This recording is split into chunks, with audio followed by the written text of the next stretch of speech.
dari TNI dan kepolisian itu kan presiden, ya. Nah, Megawati kan bukan kapasitas sebagai presiden, dan kenapa jadi merasa terusik dengan sikap TNI dan Polri, padahal TNI dan Polri sudah menyatakan bahwa netral, tidak memilih. Nah, kok sekarang seolah-olah TNI Polri itu ada keberpihakan. Makanya saya pikir Megawati sudah berlebihan, ya, tidak pada tempatnya untuk mengkritik TNI dan Polri. Nah, silakan aja kalau memang mau memprotes ke Bawaslu ataupun ke KPU, itu silakan aja, itu haknya setiap warga negara ketika memang peraturannya seperti itu.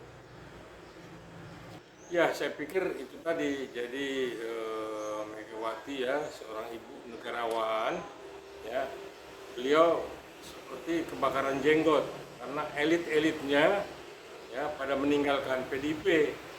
Terbukti kemarin satu Marwara Sirait, ya, yang memang sebagai tokoh andalan PDIP juga, ya, apalagi ayahnya kita tahu almarhum Sabam Sirait termasuk salah seorang pendiri PDIP kan. Nah, jadi kalau Megawati terakhir ini agak gerah mungkin, ya, kalau orang Betawi bilang agak gerah, ya, jadi kayak kebakaran jenggot gitu. Saya pikir ya wajar-wajar saja, karena itu tadi udah banyak elit PDIP dan akar-akar rumputnya itu pada nyebrang ke kubunya Paslon 2, ke kubunya Prabowo Gibran. Nah, jadi semakin Jokowi dipojokkan, ya semakin pengikut-pengikutnya itu menunjukkan eksistensinya bahwa mereka tetap berada pada kubu Jokowi. Dalam hal ini memberikan suara kepada Paslon 2, yaitu ada Prabowo sebagai presiden dan Gibran sebagai wakil presiden. Ya, kalau ijazah diungkit lah, dulu waktu wali kota dia memang nggak pakai ijazah, diperiksa. Terus jadi gubernur DKI, terus jadi presiden yang pertama, kok baru sekarang gitu ketika Pak Jokowi berseberangan dengan PDIP. Kenapa mesti sekarang? Saya pikir itu nggak relevan, ya. Sekarang kita fokus aja bagaimana Pilpres ini jurdil, ya, dan memang benar-benar luber. Jadi tidak ada intervensi dari pihak manapun. Ini semua masyarakat, rakyat kecil, akar rumput, semua spontanitas, ya, mereka mendukung Prabowo dan Gibran. Nah, Jokowi ini adalah simbol, ya, simbol kekuatan dan simbol persatuan. Kenapa? Karena masyarakat sudah merasakan adanya pembangunan, ya, adanya infrastruktur yang dibangun, adanya ekonomi yang dibangun, ya, membuat ketahanan pangan, ya. Sekalipun itu masih kurang, saya pikir ini proses perjalanan sejarah. Kan kita nggak lihat presiden-presiden yang lalu. Ada pada Jokowi ketika benar-benar pembangunan itu benar-benar jor-joran. Ya. Jadi janganlah kita menyerang Jokowi, ya, ketika kita anti dengan Paslon 2. Paslon 2 itu udah keinginan masyarakat, keinginan akar rumput. Jadi mari kita dukung aja, nggak usah kita berspekulasi, karena pasti Prabowo dan Gibran yang pasti jadi. Nah, jadi jangan menyerang Jokowi juga, itu himbauan saya, karena makin Jokowi dipojokkan, orang makin yakin bahwa Jokowi adalah pahlawan pembangunan, ya, bapak pembangunan, dan dialah sebagai simbol sekarang, simbol persatuan dan simbol kekuatan Republik Indonesia di mata dunia. Memang isunya udah rame, ya, sudah rame. Tapi saya dengar kemarin Mbak Puan itu cukup tegas, ya, sportif, ya, bahwa untuk menjatuhkan, memasukkan Jokowi atau menginvest Jokowi belum ada dasar-dasar hukumnya, ya. Karena itu kan mesti kekuatan, hitungan angka, hitungan kursi di DPR. Kuat nggak? Jangan mau maju tapi tidak didukung. Pertama, kekuatan itu ada di DPR, ada di MK. Dilihat juga kesalahannya apa. Kalau hanya cuman dibilang cawe-cawe atau ijazah nggak masuk di akal, dia kan belum cawe-cawe. Ya kalau dia bisik-bisik segala macam itu bukan cawe-cawe. Kalau cawe-cawe itu sudah turun ke lapangan menunjukkan bahwa dia ada pada paslon 1, 2, dan 3. Nah ini kan belum turun, baru ya digoreng-goreng lah. Kita udah tahu yang goreng-goreng pun dia juga lah.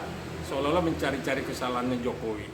Jadi udah, rakyat tidak akan pernah terpengaruh itu karena rakyat sudah cukup cerdas.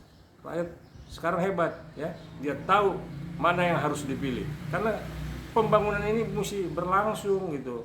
Kita lihat ke paslon 1, ke paslon 3, apa yang mau kita harapkan. Nah, tetapi kan kalau Prabowo sudah mendapat amanat dari Jokowi selama dia menjadi anggota kabinet hampir 5 tahun ini, Jokowi sudah lihat kok kemampuan kerjanya. Yang paslon 1, yang paslon 3 di mana. Nah, kalau Jokowi lebih cenderung untuk siapa yang membangun Indonesia ini, ya itulah yang didukung lah ya, sekalipun dia belum mendukung ya, dia belum mendukung secara resmi. Tapi kalau itu sudah diisukan bahwa Jokowi pro ke Prabowo dan Gibran, ya udah kita nggak usah tebak manggis lah, kita udah tahu lah siapa Prabowo, siapa Gibran kan. Jadi ya kita ikutin aja lah bagaimana pemilu ini kita jalani ya. Yang penting tidak ada kecurangan, tidak ada tekanan, tidak ada pat gulipat, semua secara luber dan jurdil. Itu yang memang rakyat kendaki dan sudah juga rakyat. Kekuatan itu ada di rakyat.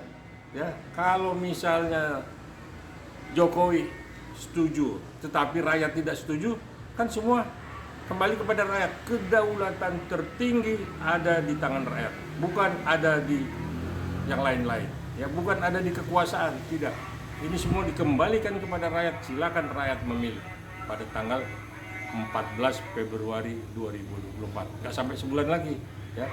Jadi saya sampaikan, saya sebagai praktisi hukum dan sebagai pendukung Prabowo, ya, Prabowo Gibran, kita pilih Prabowo dan Gibran karena masa depan Indonesia hanya Prabowo dan Gibran yang bisa membawa dan meneruskan apa yang dicita-citakan oleh rakyat Indonesia. Jadi kalaupun elit-elit dari PDIP ataupun di cabang-cabang pada nyebrang ke Prabowo dan Gibran, ya, dan dia seolah-olah anti Jokowi, saya pikir itu kan proses politik. Jadi elit-elit PDIP ini melihat kemana pembangunan ini akan dibawa, kemana Indonesia ini akan dibawa. Nah kan mereka udah tahu selama Bu Mega juga jadi presiden kan tidak kelihatan pembangunannya. Artinya PDIP selalu ingin berkuasa secara terus-menerus. Tidak bisa, kita kasih kesempatan kepada partai lain. Dalam hal ini Gerindra akan memimpin, akan membawa Indonesia keluar dari kemelut, keluar dari angka kemiskinan, keluar dari kesusahan. Indonesia di mata internasional ini Indonesia sangat diperhitungkan ketika Jokowi jadi presiden. Nah, ketika nanti Prabowo dan Gibran bersatu jadi presiden dan wakil presiden, Indonesia akan lanjut terus. Jadi ini yang memprotes ini, kalaupun dari dalam pada keluar, pada nyebrang, karena mereka sejalan dengan keinginan Jokowi, sepaham. Jadi bukan soal partainya, tapi soal pembangunan membela rakyat seperti apa. Nah, membela rakyat itu ada pada dirinya Jokowi kemarin dan akan diteruskan oleh Prabowo. Kepercayaan elit-elit yang pada nyebrang itu, dia sudah lihat kemampuan dan kinerjanya Jokowi dan dibandingkan akan juga diteruskan oleh Prabowo Gibran. Jadi jangan kaget kalau elit ini terus nih nanti nih pada nyebrang nih, ya, kita yakin. Artinya mereka akan meninggalkan Banteng dan menuju ke Garuda, Gerindra. Ya, saya pikir semua para relawannya Prabowo mereka solid dan tidak terpengaruh siapa yang datang, siapa yang menyeberang ditampung ya untuk menyalurkan aspirasinya menuju gerbang Prabowo Gibran ya, untuk memilih Prabowo Gibran. Semua elit-elit PDIP pun ditampung oleh Prabowo dan Gibran, dan mungkin nanti juga akan dikasih kursi ya, kita nggak tahu ya, tapi akan dikasih kursi. Nah silakan nanti PDIP menjadi penyeimbang ya, jadi apa saya bilang, jadi oposisi yang benar-benar membuat keseimbangan gitu.